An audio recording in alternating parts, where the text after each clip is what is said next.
So let's talk about three important reformists who were part of the reform movements in North India: Ramakrishna Paramhansa, his disciple Swami Vivekananda, and then Swami Dayanand Saraswati. We are taking Swami Vivekananda and Swami Dayanand Saraswati together, as a lot of students get usually confused about the institutions and the organizations being established.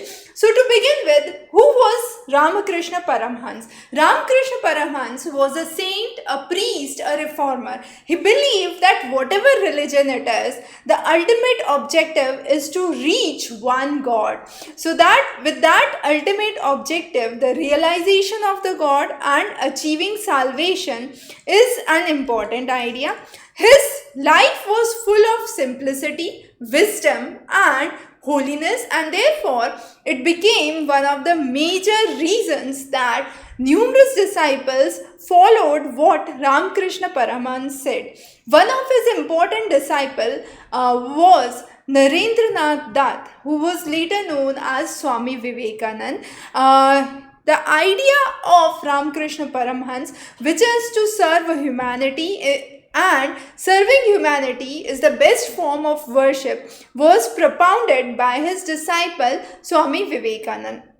So Swami Vivekananda wanted that the ideologies given by Ramakrishna Paramhansa should not be confined to India, but should rather go to the world. When in 1893 he addressed the World Parliament of Religion in Chicago, the idea was brought forward to numerous regions, and the state of India's spiritual existence actually revived. With the revival of India's spiritual existence, Swami Vivekananda was able to prove that India was a country that gave shelter to Zoroastrians, Israelis coming in. So his speech is a complete compendium about that. His original name, as we already know, was Narendranath Dutt, and he was a disciple of Ramakrishna Paramhansa. He studied Indian and Western philosophy, and his idea was again important, that it's very important to make sure that the people who are downtrodden with poverty should come out of the shackles of poverty, and for that raising the self-confidence, making them fearless, making them self-reliant is important. Along with that, building their character and having a feeling of patriotism must be a very important aspect. So in 1896, he started what is known as the Ramakrishna Mission.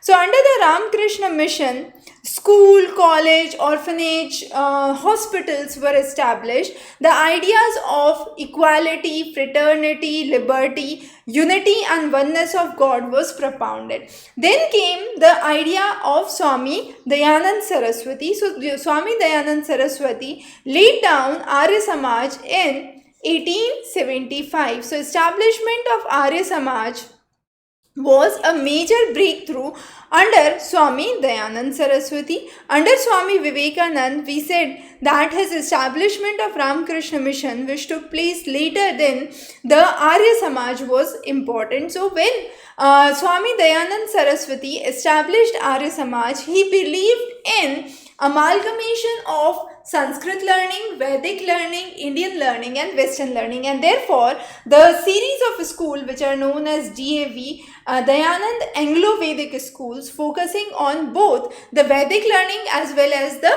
Western learning and Western sciences, was brought, and thus DAV schools are even run today as a chain of schools. He was the first reformer to talk about the concept of Swaraj and patriotism. And then we have also seen in the words of Swami Vivekananda about the concept of patriotism being brought to the students. The next important thing under Swami Dayanand's contribution was his slogan, "Back to Vedas." When he said that the idea of being back to Vedas, he believed that Vedas were the truth as a science, as a religion, and that's why India holds being one of the nations where the amalgamation of various Vedic concepts became important. He started what is known as the Shuddhi movement or the reform reform movement or the purification movement. His Shuddhi or purification movement simply embarked the idea that those people who have been converted from Hindus to other religion should be converted back to Hindus. And he was so popular among the masses. The major reason was that his major ideas were propounded predominantly in a very simple language that could be easily comprehended by others, and therefore his ideas of social equality reached people in a much deeper root. He opposed strictly the idea of child marriage as well as the Parda system.